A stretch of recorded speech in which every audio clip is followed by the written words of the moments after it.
En octubre del año 2019, en Santiago de Chile, comienzan a producirse masivos disturbios ciudadanos y manifestaciones que no tardan en extenderse por toda la nación y que duraron hasta marzo del año 2020. Fueron lo que popularmente se ha llamado y se conoce como estallido social en Chile, y fueron el pistoletazo de salida por el cual la nación de Salvador Allende está inmersa todavía hoy en un proceso constituyente, liderado por el actual presidente del gobierno, Gabriel Boric. Ahora bien, ¿es este proceso constituyente realmente heredero de aquel proyecto socialista que capitaneó Salvador Allende en la década de 1970? ¿O estamos ante otra cosa, otro fenómeno político completamente diferente? En este vídeo trataremos de responder a esta cuestión analizando históricamente ese proceso y sobre todo el texto que se ha propuesto constitucional. Nada más empezar lanzaremos la siguiente hipótesis de partida. Mientras que el gobierno de Salvador Allende fue de izquierda definida, socialista, en este caso socialdemócrata en el sentido clásico de la palabra, todavía marxista, y para ello recomiendo ver el vídeo de mi canal de YouTube sobre la izquierda socialdemócrata, la cuarta izquierda políticamente definida en el cómputo de Gustavo Bueno en su obra El mito de la izquierda. El proceso constituyente que actualmente se vive en Chile no está capitaneado por una izquierda definida, tan menos aún socialdemócrata, sino por una izquierda indefinida. Veremos por qué. Como siempre, antes de desarrollar el tema, pulgar arriba, deja tu comentario abajo, comparte este vídeo en tus redes sociales y suscríbete a mi canal de YouTube, que cada vez sois más los suscriptores. Sobre todo si te interesa recibir contenido audiovisual de materialismo político. Ahora sí, empecemos con un breve contexto histórico.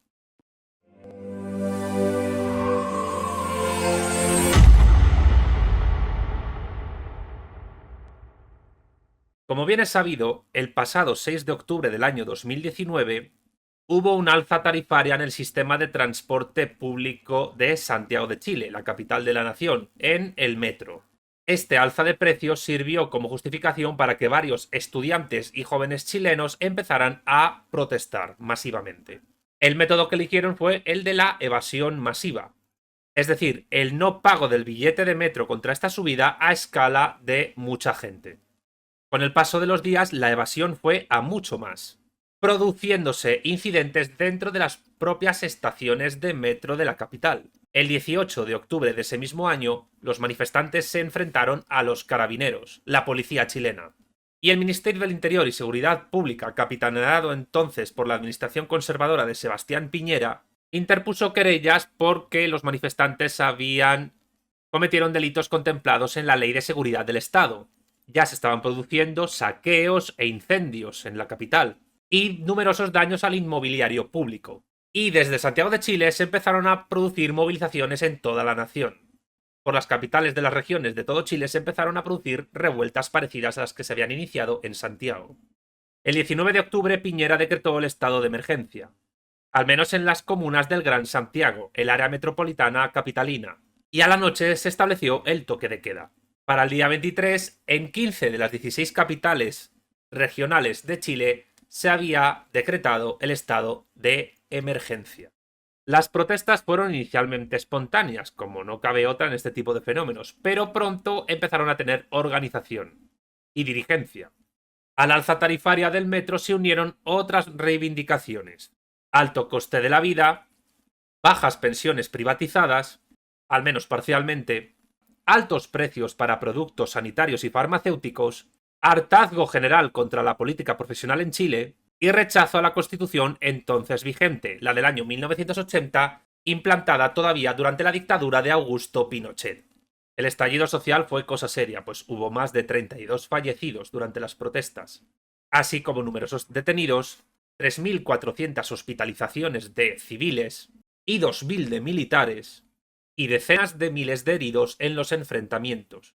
Los daños a la propiedad pública y privada se estimaron en 3.300 millones de dólares estadounidenses. Se perdieron durante las protestas hasta 300.000 puestos de trabajo, y todo ello en un grave contexto nacional de devaluación del peso, la moneda nacional de Chile, y después internacional, de pandemia global de la COVID-19. Las protestas consiguieron sus objetivos una vez que dejaron de ser espontáneas. Y Piñera entonces anunció la nueva agenda social para mejorar los ámbitos por los cuales se quejaban los manifestantes. Y al mismo tiempo, para octubre de 2020, anunció un plebiscito nacional de cambio de constitución. La pandemia global redujo las protestas en Chile, pero siguió habiendo grupos sublevados, como por ejemplo Primera Línea, dedicados al enfrentamiento con los carabineros, que se agrupaban todos los viernes alrededor de la Plaza Baquedano, en Santiago. El 5 de diciembre de 2019 se realizó una consulta no vinculante para la nueva Constitución. En ese proceso solo votaron 2.437.667 chilenos, de los 12.100.000 registrados en el censo. Y de los que votaron, un 92,2% votó a favor del proceso constituyente. Estando de acuerdo de que dicho proceso lo realizara una asamblea constituyente, el 71,6% de los que votaron. Un año después, en el plebiscito nacional del 25 de octubre del año 2020, y con cerca de 7.570.000 votantes de un total de censo de 14.855.719 chilenos registrados, la Convención Constitucional fue aprobada por el 78,28% de los votantes que votaron. La Convención Constitucional empezó así a desarrollar sus sesiones plenarias y su trabajo de cara a la nueva Constitución que vamos a calificar como post-pinochetista. Además, a partir del 11 de marzo de este año, de 2022, todo ese proceso constituyente se empezó a realizar bajo la presidencia de Gabriel Boric, abogado y ex líder estudiantil universitario, y líder del partido político Convergencia Social, un partido político de izquierda indefinida fundamentalista. Para entender este término, recomiendo ver el vídeo de mi canal de YouTube que dejo abajo en la descripción sobre la izquierda indefinida, que es básicamente una izquierda que carece de proyecto político definido respecto del Estado y que resulta de la confluencia de la izquierda extravagante, movimientos sociales y ONGs, y la izquierda divagante, intelectuales y artistas. Convergencia Social es un grupo político que, como izquierda fundamentalista que es, e indefinida, más que tener un proyecto político definido respecto del Estado y conectado con el racionuniversalismo, como tuvieron las izquierdas definidas del pasado, jacobinos, liberales, anarquistas, socialdemócratas, comunistas y maoístas, lo que pretende realmente es desarrollar agendas particulares de grupos de izquierda indefinida, que son grupos identitarios pequeños en forma de movimientos sociales, ONGs, intelectuales o artistas o coaliciones electorales, o grupos o partidos políticos pequeños, mediante el acceso al poder y la subvención pública. Pero aquí hay una salvedad concreta en el caso de Chile, con respecto a otros grupos de izquierda indefinida en otras latitudes. Porque alguien podrá preguntar respecto a esto que yo estoy diciendo, ¿pero acaso al no realizar un proceso constituyente esa izquierda indefinida no se está definiendo, no está definiendo un proyecto? La respuesta sería solo sí en parte. ¿Por qué? Porque es cierto que este proceso constituyente está construyendo un proyecto político que rompe con lo anterior, en este caso con la Constitución pinochetista de 1980. Pero a su vez, y esto es importante, el proceso constituyente chileno no es un proyecto racio-universalista, que es la característica genérica de las izquierdas, según Gustavo Bueno. Racio-universalista quiere decir que se basa en el racionalismo o en el materialismo, y que es un proyecto para todos sin excepción. Pues bien, el proceso constituyente chileno no es racio-universalista, no es un proyecto para todos. Y no se basa ni en el materialismo, ni mucho menos en el racionalismo filosófico. Lo que realmente se está desarrollando en el proceso constituyente chileno es la primera organización jurídico-estatal de la historia basada en las ideas de la izquierda indefinida y en parte también de la derecha extravagante indigenista. Recomiendo ver, y también lo dejo abajo en la descripción, mi vídeo sobre la derecha extravagante, que es una derecha que no tiene conexión con el antiguo régimen en el sentido de la unión del trono y el altar, pero que se rige bajo ideas irracionalistas, particularistas y de defensa de la idea de autodeterminación. ¿Y a dónde va Chile con este proceso constituyente? Es difícil saberlo porque es imposible adivinar el futuro. Pero en base a lo que se proyectó en el anterior borrador constitucional y ahora con el texto definitivo posterior, podemos entrever, al menos a corto plazo, pero también quizás a medio y largo plazo, por dónde va a ir la nación hermana de Chile. Hablemos brevemente del borrador anterior. El borrador de propuesta constitucional chilena de 1922 era enormemente extenso. Tenía 499 artículos. Si este borrador hubiera pasado a ser el texto definitivo, Y si hubiera aprobado como constitución, Chile tendría, sin duda, la constitución más extensa de artículos del mundo, superando a la de la India, que tiene 448 artículos, 5 apéndices y 98 enmiendas. La cuestión es, ¿por qué un país como Chile, de apenas 19,12 millones de habitantes, iba a tener una constitución tan amplia, mientras que la India, con 448 artículos, tiene una población actualmente de 1.380 millones de habitantes, la segunda después de China más poblada del mundo y con expectativas de convertirse en la primera en este siglo XXI? La respuesta a esta pregunta ya la dijimos antes. Los grupos de izquierda indefinida quieren su parte del pastel del Estado chileno, y qué mejor que una constitución amplia que reconozca sus chiringuitos particulares para conseguir ese pedazo de pastel. Es decir, dinero público. Si a esto le sumamos el hartazgo de la población chilena respecto a la situación socioeconómica del país y el hartazgo respecto a la constitución pinochetista de 1980, esto podría dar una victoria clara al nuevo proceso constituyente, es decir, que se apruebe. Pero la nueva constitución ha reducido ampliamente ese articulado, pero sin embargo, sigue siendo la excusa jurídica máxima para la izquierda indefinida chilena, que en gran medida, aunque no del todo, sigue postulados filosóficos postmodernos, decoloniales, feministas, indigenistas, etc. Y la nueva constitución chilena, de aprobarse, y aquí viene la polémica del vídeo, podría hacer a la larga cierto el refrán que dice que era peor el remedio que la enfermedad. El 4 de julio de 2022, el texto definitivo de la nueva propuesta constitucional chilena fue presentado y aprobado en la web de la Convención Constitucional y dispuesto al público para que fuera leído por todos, no solo por los chilenos, entre ellos yo. Con respecto al borrador, como dije, se redujo considerablemente el número de artículos, quedándose en 388, a los que hay que sumar 57 disposiciones transitorias. Obviamente en este vídeo no vamos a analizar uno a uno todos los artículos del texto constitucional propuesto. Nos vamos a centrar en los que resultan más problemáticos desde nuestra perspectiva, que es la del materialismo político, y sobre todo aquellos en los que quede más clara la ideología de la izquierda indefinida, que es la hegemónica hoy en Chile, aliada con la derecha extravagante, que es el indigenismo. Nada más empezar el texto se dice lo siguiente, cito: "Nosotras y nosotros, el pueblo de Chile, conformado por diversas naciones, nos otorgamos libremente esta Constitución, acordada en un proceso participativo, paritario y democrático". Nada más empezar, la ideología del texto constitucional está meridianamente clara. Feminismo, indigenismo y fundamentalismo democrático. Por cierto, no hay ni una sola mención al socialismo, menos aún al comunismo, en el texto constitucional, estoy hablando ya desde una perspectiva materialista marxista, y no hay ni una sola mención a los trabajadores en tanto que clase al que se tiene que elevar a la condición de clase nacional, sino que el articulado en el que se trata a los trabajadores es un articulado claramente socialdemócrata en el sentido de Europa occidental, es decir, de estado del bienestar.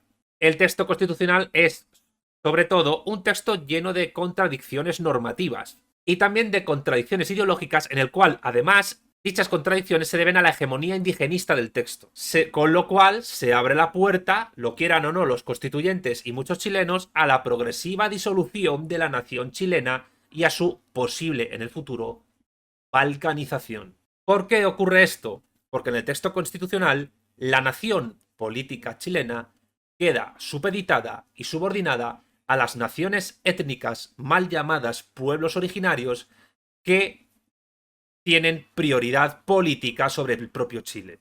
Es decir, Chile como nación queda en segundo plano y en primer plano quedan los, entre comillas, pueblos originarios pre-chilenos e incluso prehispánicos. El artículo 1 del texto constitucional chileno define a Chile como un Estado social y democrático de derecho, igual que el artículo 1 de la Constitución española e igual que la iniciativa política de Gustavo Petro en Colombia. Para eso lo dejo también abajo en la descripción, que se vea mi vídeo sobre Petro en Colombia. Se define también como, y cito, plurinacional, intercultural, regional y ecológico. Se define al mismo tiempo como una democracia inclusiva y paritaria. La soberanía reside en el pueblo chileno plurinacional, siendo los derechos humanos el límite de los derechos de cada ciudadano chileno. Es decir, como ya expliqué en mi vídeo sobre la izquierda indefinida, La Declaración Universal de los Derechos Humanos de 1948 es la Biblia de la izquierda indefinida. Eso sí, en el artículo 2.2 se afirma que, y cito, ninguna persona ni sector del pueblo, y aquí entrarían también las naciones étnicas chilenas, puede arrogarse la soberanía nacional, que sería una e indivisible. Pero, cuidado, en el artículo 2 de la Constitución española también se dice que la soberanía nacional está basada en la indisoluble unidad de la nación española, patria común e indivisible de todos los españoles, y al mismo tiempo se reconocen las nacionalidades y regiones. Una contradicción en la propia Constitución española que a la larga está llevando a la disolución de España en la Unión Europea. En el caso del texto constitucional chileno, el problema y el conflicto entran ya en el artículo 5 del texto constitucional, en el que se afirma que, y cito, son pueblos y naciones indígenas preexistentes, como digo, supuestamente preexistentes al Chile, Estado-nación, a la nación política chilena, los mapuche, es decir, los araucanos, los aymara, Rapa Nui, Licanantay, Quechua, Coya, Diaguita, Chango, Cahuéscar, Yagán, Selknam y otros que puedan ser reconocidos en la forma que establezca la ley, siendo deber del Estado respetar, promover, proteger y garantizar el ejercicio de la libre determinación, los derechos colectivos e individuales de los cuales son titulares y su efectiva participación en el ejercicio y distribución del poder, incorporando su representación política en órganos de elección popular a nivel comunal, regional y nacional, así como en la estructura del Estado, sus órganos e instituciones. ¿Por qué este artículo 5 entraría en conflicto con el artículo 2.2 y con el artículo 3 antes mencionados? Porque, a mi juicio, la indisoluble unidad de la nación chilena, cuya soberanía no puede atribuirse a ninguna persona ni a ningún grupo, ni por ningún sector, es implícitamente colocada en el artículo 5 por debajo de las naciones étnicas o pueblos originarios que son, abro comillas, preexistentes al propio Chile y presumiblemente anteriores a la llegada de los españoles y al establecimiento de la Capitanía General chilena. Además, el artículo 5.3 establecería que, para evitar un conflicto de intereses entre el Estado, la administración pública chilena y la reconocida preexistencia y prioridad de esas etnias sobre la nación chilena, éstas participarían en la estructura del Estado, pero conservando sus supuestas instituciones culturales previas, insisto, a la existencia de Chile. ¿Qué significa esto a nivel jurídico y sobre todo político? Que la propia Convención Constitucional chilena coloca a Chile como sociedad política subordinada y secundaria respecto a la supuesta preexistencia de esos pueblos y naciones étnicas. Es decir, Chile está subordinada a los pueblos originarios. Es decir, la nación política chilena queda subordinada a los supuestos llamados pueblos originarios. Y a la larga, como ya he dicho, esto podría llevar a la disolución de la nación política chilena en un mare magnum de naciones étnicas fraccionarias, que podrían reivindicar su soberanía y su prioridad política con respecto del propio Chile, porque la misma Constitución las colocaría por encima. Y esto a pesar de reclamar en la Constitución la indisoluble unidad de la patria chilena. Se trataría de un proceso político similar al que está ocurriendo en España con catalanes, vascos, gallegos, asturianos, canarios, andaluces, etc., que en sus estatutos de autonomía muchos se reclaman anteriores a la propia nación española, aunque el texto constitucional español nada dice al respecto. Pero así, el separatismo antiespañol en España utiliza las instituciones públicas y las propias leyes españolas para profundizar en su agenda balcanizadora contra España. Algunos se molestará porque haga una analogía entre España y Chile, como algunos se molestaron cuando hice la analogía entre España y Colombia en el vídeo de Gustavo Petro.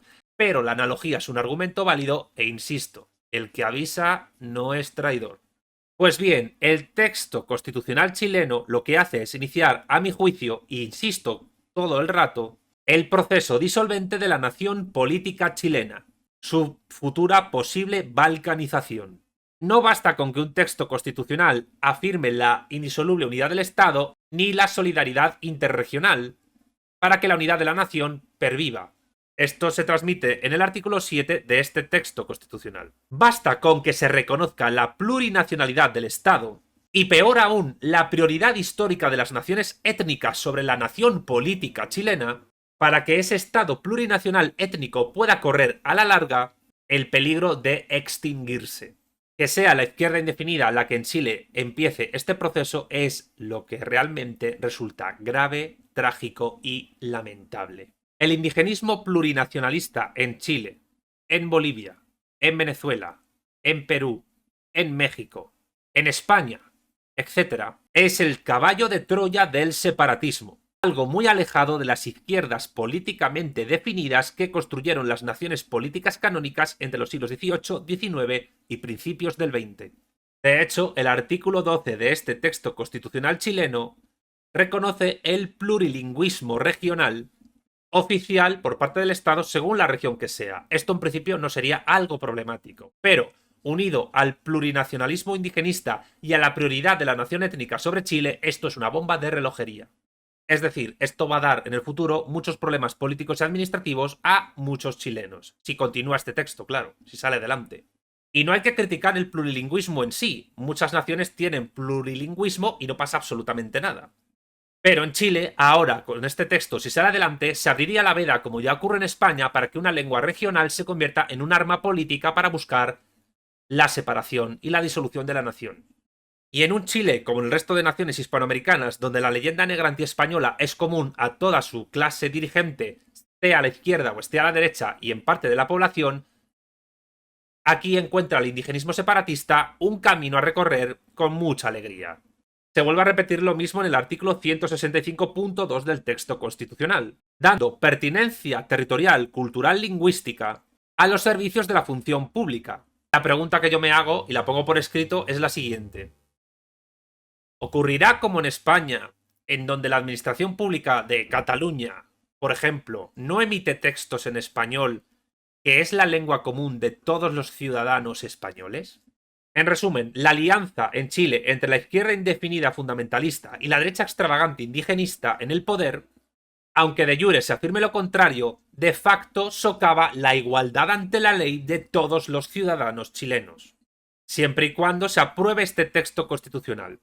Pero sigamos, porque hay más tela que cortar. En el artículo 6 se defiende lo siguiente, y cito: el Estado ha de promover una sociedad donde mujeres, en primer lugar, hombres, en segundo lugar, diversidades y disidencias sexuales y de género participen en condiciones de igualdad sustantiva, reconociendo que su representación efectiva es un principio y condición mínima para el ejercicio pleno y sustantivo de la democracia y la ciudadanía, obligando por ello a una composición paritaria en los poderes del Estado y en la administración pública, por tanto, así como en las empresas públicas y concertadas de la nación.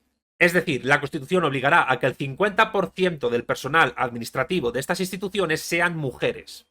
Caben aquí dos cuestiones. Primero, esto va en contra de la igualdad de oportunidades y, por tanto, va en contra de la igualdad ante la ley que se defiende en el artículo 25 de este mismo texto constitucional. Y cabe otra pregunta, y más en los tiempos posmodernos queer en los que vivimos. ¿Qué es ser mujer en el Chile de Gabriel Boric? ¿Es una cuestión biológica, sociológica, de afirmación personal plasmada en el DNI chileno? ¿Podría el propio Boric definirse como mujer en algún momento y pasar a ser Gabriela Boric para poder así colocarse en algún chiringuito público y cubrir el cupo una vez que acabe su mandato y no tenga dónde trabajar? Como digo, son preguntas a responder, más en los tiempos posmodernos que vivimos. Por cierto, el artículo 14 de este texto constitucional defiende la no intervención del Estado en asuntos internos de otros estados. Pero es curioso que ponga eso en el texto constitucional al tiempo que el propio Gabriel Boric ha expresado públicamente su apoyo al presidente ucraniano Vladimir Zelensky, cuya gestión en aquella nación eslava es más que discutible. Su apoyo, el de Boric a Zelensky, supone ya meterse en la política interna de Ucrania, e incluso meterse en la política interna de Rusia. Aunque es verdad, y huelga decirlo, lo ha dicho sin estar aprobado este texto constitucional. En ese mismo artículo 14, en el punto 3, se afirma que América Latina y el Caribe es la zona prioritaria de la política exterior de la nación chilena, en busca de la integración regional. Curioso, porque la idea de América Latina y el Caribe es una idea organizada y propuesta desde fuera de la misma región. Remito a mi vídeo sobre qué es Occidente para comprender esta cuestión y particularmente en la parte en la que hablo sobre el libro El choque de civilizaciones de el profesor universitario y politólogo estadounidense Samuel Huntington. Los artículos 15 y 16 del texto constitucional chileno ratifican la Declaración Universal de los Derechos Humanos como el texto que ha de regir los tratados internacionales que Chile firme en el futuro, y al mismo tiempo el texto que ha de permitir organizar las relaciones entre los ciudadanos y la administración pública. La nación chilena se supedita a la Declaración Universal de los Derechos Humanos de 1948 y también se supedita a la, como ya he dicho, previa existencia de naciones étnicas o pueblos originarios que convierten a Chile en una nación de segunda respecto de ellos. En el capítulo 2 del texto constitucional sobre derechos fundamentales y garantías, el artículo 18.2 afirma que, y cito, los pueblos y naciones indígenas son titulares de derechos fundamentales colectivos. Esto está refrendado después también en el artículo 34 del mismo texto. Pero es que los titulares de derechos no son las etnias, sino las personas, los ciudadanos. Los derechos son personales en la relación entre Estado y ciudadanos. Y si el texto constitucional chileno defiende y afirma que las etnias tienen derechos por el mero hecho de ser etnias, entonces realmente lo que está haciendo ese texto constitucional es otorgarle privilegios a los cuales el resto de chilenos no pueden tener acceso. Este artículo ahonda más en el camino de Chile hacia el abismo indigenista disolvente, y solo el cerrojo ideológico progresista de la izquierda indefinida y del indigenismo impide verlo. Al mismo tiempo, en el artículo 18.3 se afirma que la naturaleza tiene derechos. La crítica al hecho de que la naturaleza pueda tener derechos ya la hicimos en el vídeo sobre Gustavo Petro en Colombia. Petro, otro ejemplo de izquierda indefinida. Algo, por cierto, en el texto constitucional chileno ampliado después en el capítulo 3 del texto, titulado Naturaleza y Medio Ambiente. Con esto, ¿qué ocurre? Que el derecho se despersonaliza. O peor aún, se convierte a la naturaleza en abstracto en persona. Pero el Estado chileno solo tiene jurisdicción sobre la parte de la biosfera que entra dentro de su territorio estatal, tanto a nivel horizontal como vertical. Por tanto, es ridículo, como ya dije en mi vídeo sobre Gustavo Petro, que la naturaleza pueda tener derechos, porque la misma desborda a los estados. Es más, la naturaleza desborda al planeta Tierra mismo. Y además está entretejida con la cultura. Por tanto, esto es ideología pachamámica de la peor clase, que viene de la mano, una vez más, del nefasto indigenismo. También el artículo 21.1 del texto constitucional chileno es contradictorio en sí mismo. En él se dice que toda persona tiene derecho a la vida y a la integridad personal, incluida la física, psicosocial, afectiva y sexual.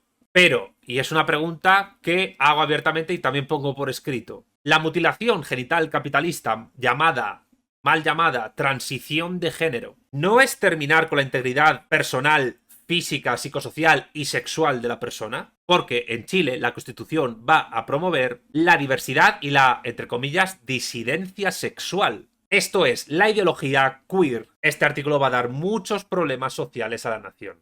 Y si no, al tiempo. El artículo 29 reconoce la neurodiversidad, un término que históricamente empezó relacionado con las personas autistas y que ha acabado incluyendo a personas con enfermedades y trastornos mentales de todo tipo. Por cierto, la noción de neurodiversidad es problemática desde una perspectiva de psicología materialista y conductista, que es la que tienen Marino Pérez Álvarez y José Errasti. Dejo abajo en la descripción del vídeo el encuentro que tuvimos sobre su libro Nadie nace en un cuerpo equivocado, que creo que deberían leer los constituyentes chilenos, la verdad. Otra cuestión que también critiqué en el programa de Colombia Viva de Gustavo Petro en mi vídeo sobre Petro. El artículo 44.2 del texto constitucional chileno afirma que, y cito otra vez, los pueblos y naciones indígenas tienen derecho a sus propias medicinas tradicionales, a mantener sus prácticas de salud y a conservar los componentes naturales que las sustentan. Es decir, para los constituyentes chilenos de la izquierda indefinida y del indigenismo o derecha extravagante indigenista, da igual que el chamanismo no sea realmente medicina. Pero al dar constitucionalmente prioridad a las naciones étnicas, a las etnias, por encima de la nación política chilena, prioridad histórica y por tanto política, porque ellas serían las verdaderas naciones, mientras que Chile sería una nación falsa, y ahí está el quid de la cuestión de este texto constitucional y por eso es tan grave y peligroso a la larga, Esta falsa medicina, al igual que ocurre en la propuesta política de Gustavo Petro, solo servirá para que el Estado chileno, tan inclusivo que quiere ser, se ahorre dinero público a la hora de curar con medicina real a sus ciudadanos. Y de esta manera, algunos indigenistas considerarán a su medicina como prioritaria y más cierta, real, por ancestral, que la medicina importada de Occidente, de Europa. Cuando la medicina es un cúmulo de disciplinas que tiene aplicabilidad universal. Pero esto a un indigenista le da igual, y a un izquierdista indefinido también le da igual. Otro artículo curioso del texto constitucional, el artículo 49. En él se afirma que, y cito de nuevo, los trabajos domésticos y de cuidados son trabajos socialmente necesarios, esto recuerda a Marx, e indispensables para la sostenibilidad de la vida. Recuerda mal a Marx, pero ahora veremos por qué. Y el desarrollo de la sociedad. Y deberán considerarse en la formulación y ejecución de las políticas públicas. Pero ¿cómo narices han de considerarse de esta manera? Mediante una paga, los amos, amas y ames de casa recibirán un salario solo por serlo. Y si es así, ¿qué entidad revisará si realizan bien su trabajo? Porque si reciben un salario ya sería un trabajo. ¿Y cómo se valoraría ese salario? Pagar la labor doméstica mercantiliza dicha labor y lo convierte en trabajo doméstico, porque trabajo es solo el que se paga. Es decir, la Constitución chilena abre el camino, y esto gustará mucho a los pubertarios chilenos, a la liberalización de la labor doméstica. Pero de esto no se dan cuenta estos progresistas. Una vez más, la izquierda indefinida, aliada de la derecha extravagante. En este caso, no de la indigenista, que también, sino de la anarcocapitalista. Y ley estará dando palmas con las orejas ahora mismo por este texto constitucional chileno, por lo menos en esta parte. En el artículo 52 se afirma que toda persona tiene derecho a habitar en cualquier lugar de la nación. Pero ¿acaso, y teniendo en cuenta todo lo dicho ya, no tendrán privilegio y prioridad para habitar ciertos territorios los pueblos originarios chilenos sobre el resto de chilenos que quieran vivir allí? ¿O tener una vivienda allí? ¿En las regiones donde esos pueblos originarios son mayoritarios? Esto es una duda que queda abierta y que solo el tiempo podrá contestar. El artículo 97, y este me hace mucha gracia, garantiza la libertad de investigación. Pero ¿dará libertad también para investigar desde las ciencias sociales y las humanidades el origen ideológico de esta Constitución? ¿Habrá libertad para investigar por qué la izquierda indefinida y la derecha extravagante indigenista se han convertido en la ideología dominante en Chile? ¿El investigador que quiera investigar esto, por ejemplo en una universidad, podrá recibir subvención, ayuda económica o becas para poder hacerlo? Sinceramente, lo dudo. Todo el capítulo cuarto del texto constitucional sobre participación democrática es básicamente un brindis al sol del fundamentalismo democrático. Esa ideología que, según Gustavo Bueno en su libro del mismo título, se definiría como por considerar a la democracia como el sumum de todos los sistemas políticos habidos y por haber, condenando a la barbarie a todo régimen político que no sea democrático, en el sentido de liberal partitocrático. Y además hay una vertiente de ese democratismo o fundamentalismo democrático que considera que los problemas o déficits de la democracia solo se arreglan con, sí, lo han adivinado, más democracia. Y eso es también la Constitución chilena.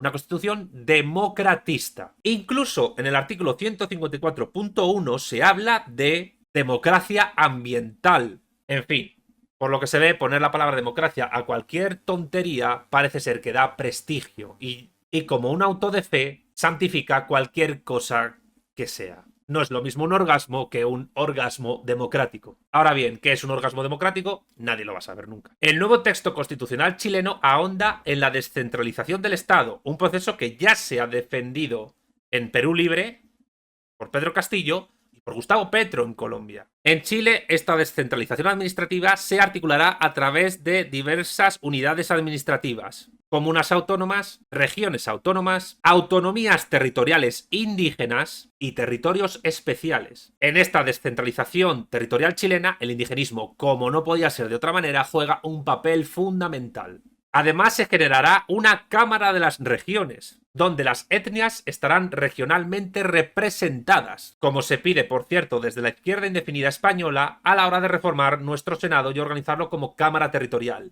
Es cierto que el nuevo texto constitucional chileno suprime el Senado, pero para sustituirlo por una Cámara Territorial de corte descentralizado e indígena. Absolutamente terrible. No puede haber nada más alejado de una izquierda definida. La prioridad de las etnias sobre la nación chilena también se notará en otro ámbito constitucional, en este caso en lo que respecta a las competencias jurídicas. Estoy hablando del artículo 322.2. Porque, y cito textualmente, cuando se trate de personas indígenas, los tribunales y sus funcionarios deberán adoptar una perspectiva intercultural en el tratamiento y resolución de las materias de su competencia, tomando debidamente en consideración las costumbres, tradiciones, los protocolos y los sistemas normativos de los pueblos indígenas conforme a los tratados e instrumentos internacionales de derechos humanos de los que Chile es parte. Por tanto, al ciudadano chileno, entre comillas, indígena, se le va a juzgar de manera diferente respecto al resto de chilenos. Y esto, bien sea como privilegio o como demérito jurídico, supone, una vez más, romper la igualdad ante la ley de todos los chilenos.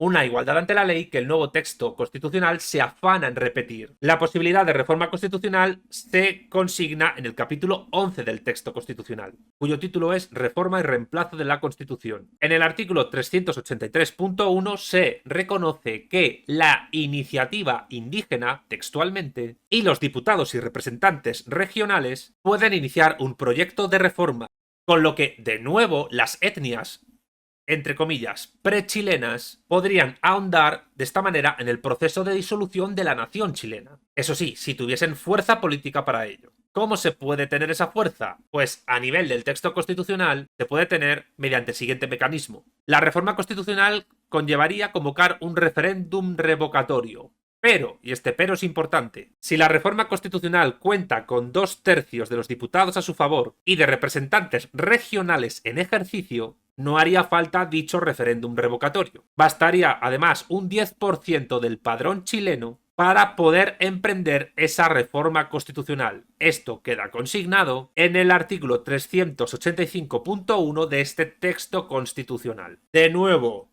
la subordinación y supeditación de la nación política chilena a las naciones étnicas prechilenas preexistentes a los pueblos originarios se consigna también en la disposición adicional 17ª, por la cual 2 años después de aprobado el texto constitucional, el presidente de la República, y cito, previo proceso de participación y consulta indígena, deberá enviar al Poder Legislativo el proyecto de ley que regule los procedimientos de creación, formas de delimitación territorial, estatutos de funcionamiento, competencias, resolución de contiendas entre entidades territoriales y demás materias relativas a las autonomías territoriales indígenas. Por lo que, y aquí esto también es grave, el Estado chileno no podrá emprender reformas territoriales administrativas, en ningún caso sin contar con el permiso de las etnias. En resumen, y como ya he dicho, el texto constitucional chileno presentado el 4 de julio de 2022 es pura izquierda indefinida aliada con la derecha extravagante indigenista, que no es vista como derecha por los indefinidos, entre otras cosas por ser indefinidos. Es también una constitución feminista, ambientalista, queer, postmoderna. Lo fundamental es que este texto constitucional subordina la nación política chilena, que es la plataforma sobre la que ha de actuar una izquierda definida que se precie de tal, a los designios de naciones étnicas que tienen prioridad histórica porque existen antes de Chile y avanzando en el tiempo, si se aprueba esta constitución, podrían reclamar su soberanía sobre la chilena y disolver y balcanizar el país. Este texto constitucional chileno y por tanto todo el proceso constituyente chileno está absolutamente alejado del proyecto socialista y ratio universalista que encabezó Salvador Allende en la década de 1970. Los irracionalismos indigenistas, feministas, ambientalistas, queer y postmodernos son incompatibles con el racio-universalismo de las izquierdas políticamente definidas. El que quiera ver continuidad entre Salvador Allende y Gabriel Boric, o mejor dicho, entre el proyecto socialista de Allende y el proceso constituyente chileno actual, está ciego, como aquel que quiera ver continuidad entre la Segunda República Española y la monarquía parlamentaria constitucional del 78 que tenemos actualmente. Entre Allende y Boric media una dictadura militar de derechas que duró casi 20 años y una democracia liberal burguesa que duró otros 20. Por lo tanto, la conexión histórica entre Allende y Boric es absolutamente irreal. Solo desde una ideología ciega se puede defender. El proceso constituyente chileno que hoy lidera Gabriel Boric, junto con otros grupos, personas y fuerzas, entre ellos el Partido Comunista Chileno, de Camila Vallejo Dowling, tiene más conexión con la Open Society de George Soros y con las élites universitarias yanquis, y por tanto con las ideas woke, que con el Chile socialista de Salvador Allende. Y esto, señores, es una desgracia política.